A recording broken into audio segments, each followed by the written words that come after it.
después me acuerdo. Vuelvo a la transparencia.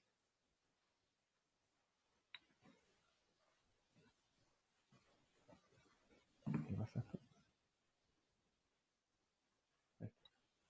¿Se ve, no es cierto, el PowerPoint?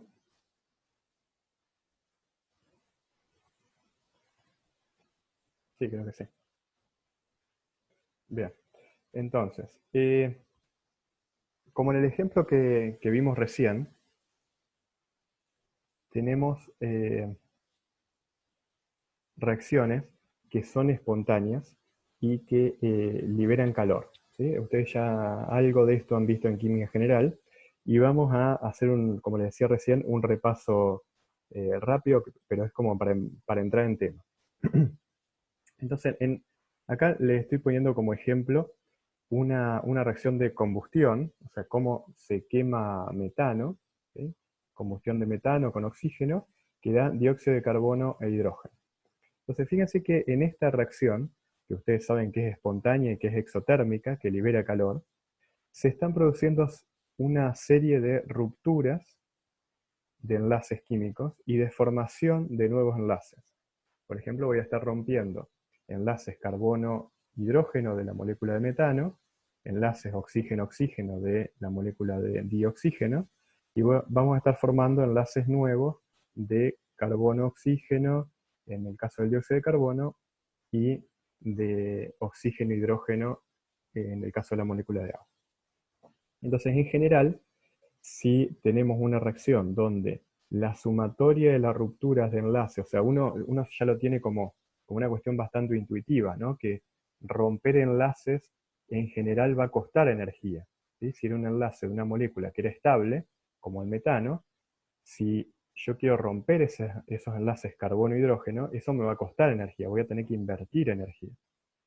Entonces, para que una reacción sea exotérmica, eso quiere decir que la formación de los nuevos enlaces va a liberar más energía de lo que me costó romperlo de los reactivos.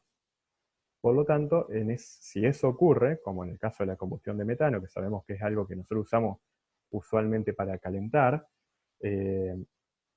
como una fuente de calefacción, bueno, en las casas usamos butano, ¿no? Pero podemos tener podemos hacerlo como un ejemplo más sencillo con metano.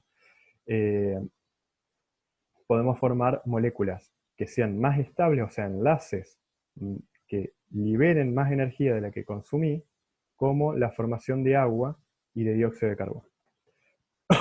Entonces, acá yo le reescribí el primer principio de la termodinámica, que ustedes lo han visto, que básicamente lo que dice que es cualquier cambio de energía interna de un sistema, y un sistema que nosotros tenemos que determinar que es un sistema, en general vamos a considerar que es un sistema cerrado para simplificar el problema, ese cambio de energía interna del sistema va a ser igual al calor intercambiado por ese sistema con el medio, más el trabajo que realice el sistema sobre el medio o el medio sobre el sistema. Eso depende cómo esté planteado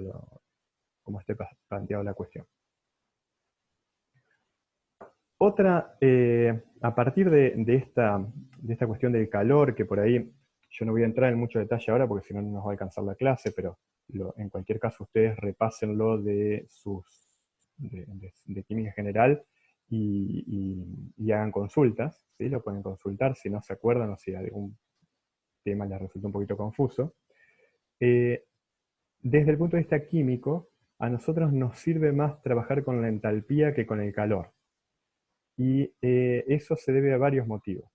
Uno puede pensar en la entalpía como la energía, o sea, como el calor que está liberado, o que está intercambiado, mejor dicho, a presión constante.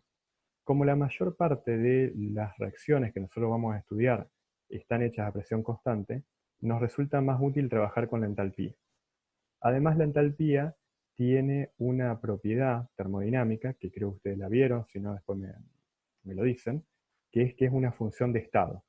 Y esa particularidad de que es una función de estado es muy importante para el trabajo, para la solución, digamos, o para el planteo de los problemas que nosotros vamos a realizar más adelante y que ahora les voy a comentar.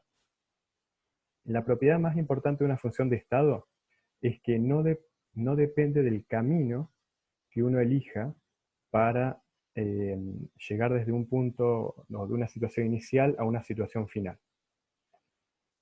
Eso es muy importante porque nos va a permitir plantear, por ejemplo, ciclos.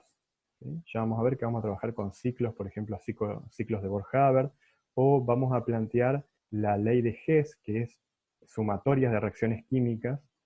A partir de mejor dicho, a partir de sumatorias de reacciones químicas vamos a poder sacar, por ejemplo, una reacción que no conocemos a partir de otras reacciones que conocemos, y eso se debe a que la entalpía es una función de estado. ¿Sí? Y recuerden que no va a depender del camino que elijamos para realizar un proceso. Bueno, entalpías tenemos un montón, nosotros no vamos a usar todas las que están en esa tabla, pero varias vamos a utilizar. Por ejemplo, ustedes ya han visto en la revisión del primer capítulo energías de ionización, energía de afinidad electrónica o ganancia electrónica, energías de reacción, que ahora la vamos a repasar, energías de transiciones de fase, por ejemplo, y energías de fusión, vaporización o sublimación, que son cambios de estado. ¿Qué era lo que nos decía la ley de Hess? Hess dice que la entalpía estándar de una reacción es la suma de las entalpías estándar de las reacciones individuales en las que se pueden descomponer. Puesto en fácil, digamos esto.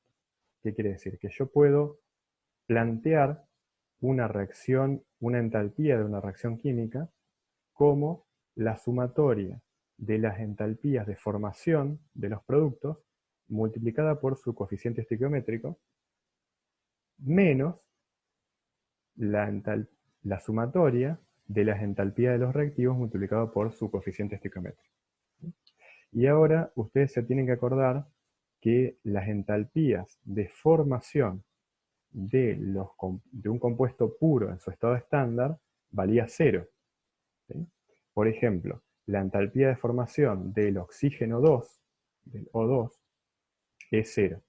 La entalpía de formación del carbono en forma de grafito, del carbono sólido en forma de grafito, es 0. La entalpía de formación del hidrógeno 2 en condiciones normales es 0.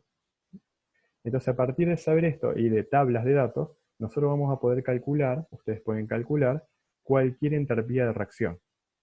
Y esta es una de las cosas que la termodinámica, y nosotros como químicos le llamamos por ahí termoquímica, es una de las cosas que es más valiosa, uno de los aportes más valiosos que tiene la termodinámica para nosotros. Porque fíjense que nos está permitiendo calcular entalpías de reacciones sin necesidad de irnos a un laboratorio y estar midiendo todo el tiempo todas las reacciones que se nos ocurran. Por ejemplo, yo puedo utilizar tablas de datos para calcular entalpías de reacciones de una reacción que me interese. O calcular la entalpía de formación de un compuesto que sea muy difícil de medir experimentalmente en el laboratorio.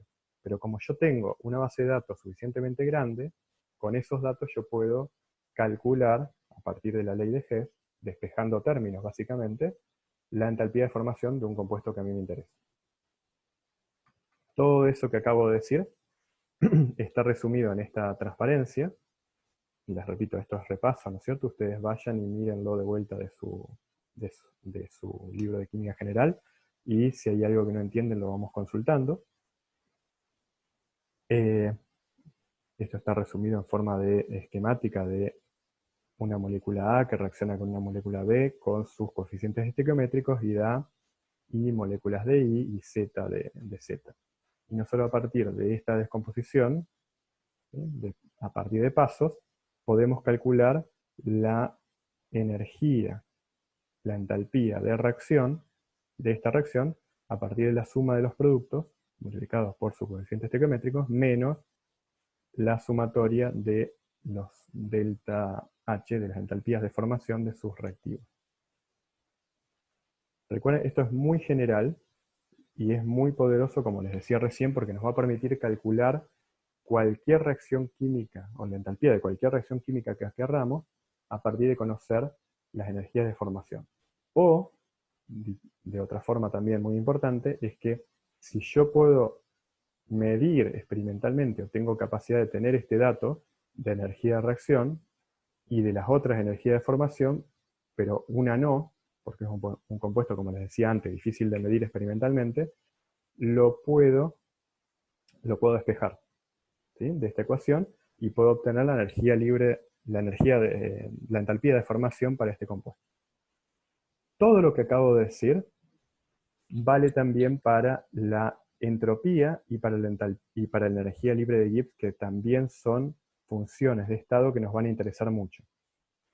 Ahí les dejé puesto la definición termodinámica. Nosotros en este momento no vamos a entrar en demasiados detalles, pero simplemente la descripción matemática de cómo se define la entalpía, el cambio de entropía de un sistema, que es el cambio de energía reversible dividido la temperatura, y la energía libre de Gibbs. La energía libre de Gibbs, que la definición termodinámica también, recuerden que la energía libre de Gibbs va a ser igual a la entalpía menos la temperatura por la entropía. Estas dos funciones termodinámicas también nos van a ser muy útiles, y nos son muy útiles, porque nos van a permitir entender por qué, nos permiten entender por qué esa reacción que vimos al principio, tanto de descomposición de agua oxigenada como de combustión, por ejemplo, de metano, es una reacción exotérmica. Perdón, una reacción espontánea. ¿Por qué hay reacciones que son, yo al principio le preguntaba, ¿por qué hay reacciones que son espontáneas y reacciones que no son espontáneas? Por ejemplo, si uno deja reacciones o cambio de fase, por ejemplo, si uno deja un cubito de hielo en el patio de su casa, ahora con el calor que hace, se va a derretir, ¿sí? Se va a ir espontáneamente desde fase sólida el agua a fase líquida. Si uno deja un vaso de agua, ¿sí?, un vaso de agua líquida, en el patio de la casa, no se va a congelar espontáneamente, ¿sí? Entonces, fíjense que hay una cuestión de flujo de calor, o sea, para qué lado va el calor espontáneamente. Y ese sentido de cómo ocurren espontáneamente los procesos está dado por la función termodinámica entropía. Básicamente yo creo que ustedes se han quedado con una idea de química general de que la entropía implica un aumento del desorden en global, si uno lo quiere plantear estrictamente, un aumento del desorden global del universo, ¿sí?, de todo el universo. Generalmente lo que nosotros hacemos es plantear un sistema, ¿sí?, plantearnos un sistema, como les decía recién, el vaso de agua, y ese sería nuestro sistema de control. Entonces podemos calcular que un cubito de hielo, podemos medirlo y podemos experimentarlo, que un cubito de hielo, si tenemos una temperatura ambiente mayor a la temperatura de fusión del agua, se va a derretir. Mientras que si yo pongo un vaso con agua, no se va a congelar espontáneamente. Y eso tiene que ver con el signo de la entropía. Desde el punto de vista químico, de reacciones químicas, una función termodinámica que nos permite predecir en qué sentido va a ocurrir una reacción química es la energía libre de Gibbs, que es la que está puesta su definición acá. ¿Y por qué necesitamos la energía libre de Gibbs y no solamente, por ejemplo, yo los dos ejemplos que le di al principio, que era la descomposición del agua oxigenada y la combustión de metano, son dos reacciones que son exotérmicas, ¿sí?, que su energía, su entalpía de reacción es negativa y muy grande, o sea, liberan calor al medio. ¿Por qué uno no puede simplemente decir, todas las reacciones que son espontáneas son exotérmicas? ¿Sí? Uno podría llegar a esa conclusión. a partir de observar esos dos ejemplos que les dije antes. Bueno, la realidad es que no es así. Hay muchos ejemplos de reacciones que son espontáneas, pero no son exotérmicas, son endotérmicas. Tenés reacciones que son espontáneas, pero son endotérmicas. ¿Qué es lo que pasa? Y eso uno lo puede estudiar y justamente fue uno de los pilares del desarrollo de la termodinámica desde este punto de vista de definir este tipo de funciones termodinámicas, porque si nos quedábamos simplemente con esa observación de reacción exotérmica, reacción espontánea, no podíamos explicar el hecho de que existen reacciones que son endotérmicas y son espontáneas. Entonces ahí es donde la gente se puso a investigar y a estudiar más el problema y se dio cuenta de que en realidad lo que nos indica el sentido de espontaneidad es el signo del cambio de la entropía del universo. Y desde el punto de vista químico, a nosotros nos resulta mucho más útil trabajar con la energía libre de Gibbs, como vamos a ver ahora. Bien, ¿está claro eso? Si no, lo anotamos como pregunta, ustedes vayan anotando y me pasan después preguntas, o las van haciendo ahora sin ningún problema. Bien, quiero dejar en claro antes de continuar que nos van a quedar dos conceptos importantes para tener en cuenta a partir de ahora, y que los vamos a tener que separar para nuestro beneficio y para que el estudio de las reacciones químicas que nos van a interesar sean lo más claro posible y conceptualmente, ¿no? Y los dos conceptos que tenemos que trabajar son la termodinámica, que eso nos va a dar la extensión, y cuando digo extensión digo si una reacción va a ser espontánea, si va a estar totalmente desplazado a productos, o eso por un lado, y ese dato lo vamos a obtener de la termodinámica. Y el otro concepto que tenemos que tener en cuenta es la velocidad de reacción, la cinética de una reacción. Fíjense que vuelvo a los dos ejemplos del principio, descomposición de agua oxigenada y la combustión de metano. Los dos ejemplos son reacciones muy exotérmicas y muy rápidas, ¿sí? Lo vieron en los dos ejemplos, y aparte uno tiene en el caso de las combustiones, de quemar algo, uno tiene la intuición no la intuición, sino la experiencia de la vida cotidiana. Entonces son reacciones que son muy rápidas, pero también uno puede tener reacciones que sean muy lentas, ¿sí? Y esos dos conceptos nosotros los tenemos que separar, ¿sí? Por el momento los tenemos que trabajar como dos cosas separadas. Cuando trabajemos ahora con equilibrio químico, la velocidad, o sea, el tiempo, no forma parte de la película. Quiero que se graben esto para entenderlo bien. No nos va a importar el tiempo, ¿sí?, en que una reacción química llegue desde reactivos a productos, ¿sí? Por el momento no nos va a importar eso. Lo único que nos va a importar es lo que nos diga la termodinámica hasta dónde se va a desplazar una reacción, o se va a hacer espontánea o no, y en el caso de que esté limitada por el equilibrio, que ahora vamos a ver qué significa eso, hasta dónde está limitada, hasta dónde llegan. Si yo mezclo A y B, todo A y B desaparecen y me da C, por ejemplo, o hay una cantidad de A y de B que quedan como reactivos que no reaccionaron, y solamente voy a obtener un porcentaje de C, ¿sí? Esos datos me lo va a dar la termodinámica. Bien, ¿está medianamente claro hasta ahí? Si tienen preguntas, levanten la mano. Acuérdense que pueden levantar la mano y yo les habilito el micrófono para que puedan preguntar. Bien. Bueno, planteado este pequeño y muy rápido repaso de termoquímica, de lo que ustedes han visto en química en general, vamos a entrar un poquito más en tema, de lo que me interesa que veamos hoy. Entonces, una de las cosas más importantes que nosotros tenemos que adquirir, o que ustedes tienen que adquirir durante este curso de química inorgánica, es el concepto de equilibrio químico.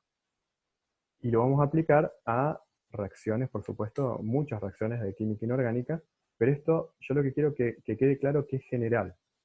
Esto no es algo que sea de la química inorgánica, de la química orgánica, de la físico-química, o de cambio de estados, o lo que sea, o de los materiales. Esta es una propiedad que, o una característica, o una propiedad termodinámica que es absolutamente general.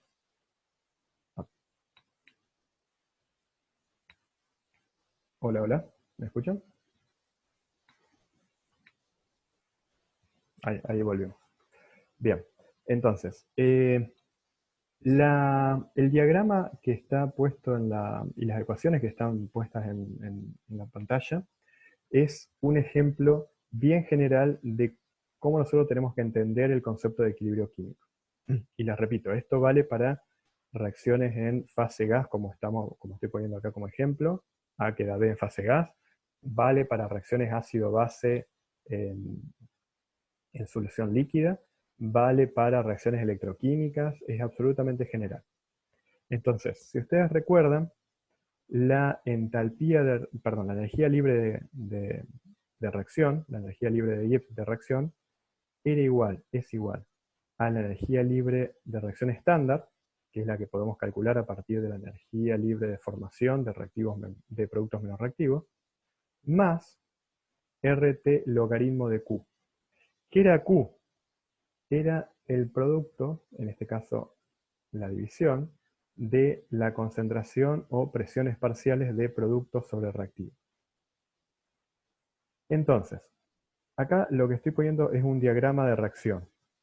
Este diagrama de reacción lo que tiene es, en el eje de las X, el grado de avance de la reacción, o sea, cuán desplazado esa reacción está, cuán desplazada está esa reacción, a reactivos o a productos. Y acá tengo la energía en este eje de las Y, voy a tener la energía libre de Gibbs. Entonces fíjense que si yo me paro en este punto, que estoy marcando acá, en este punto, puedo calcular para esa composición, fíjense, me voy para abajo y voy a tener una composición del sistema. Acuérdense que este es grado de avance de la reacción, por lo tanto puedo acá calcular una composición del sistema. Voy a tener tantos moles de A y tantos moles de B.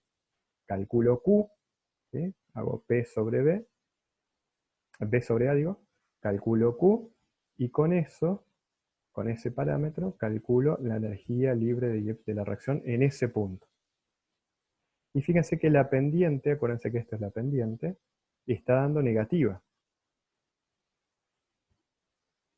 ¿Qué es lo que significa eso?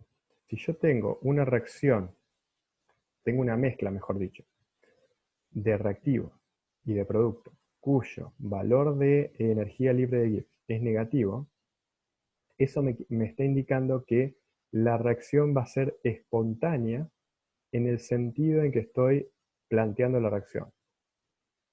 Dicho de otra forma, si yo mezclo A y B en esta proporción, la termodinámica lo que me dice es que A, parte de A, se va a transformar espontáneamente en B. ¿Hasta cuándo? Hasta que llegue al equilibrio químico. Y ahí entramos con una definición muy importante, que es, ¿qué es el equilibrio químico? El equilibrio químico, desde el punto de vista termodinámico, lo vamos a definir como el valor que toma el delta, ¿sí? El cambio de energía libre de Gibbs de reacción, cuando C igual a 0. Fíjense que es este punto que estoy marcando acá, donde a esta composición, para esta composición, el cambio de energía libre de Gibbs es 0.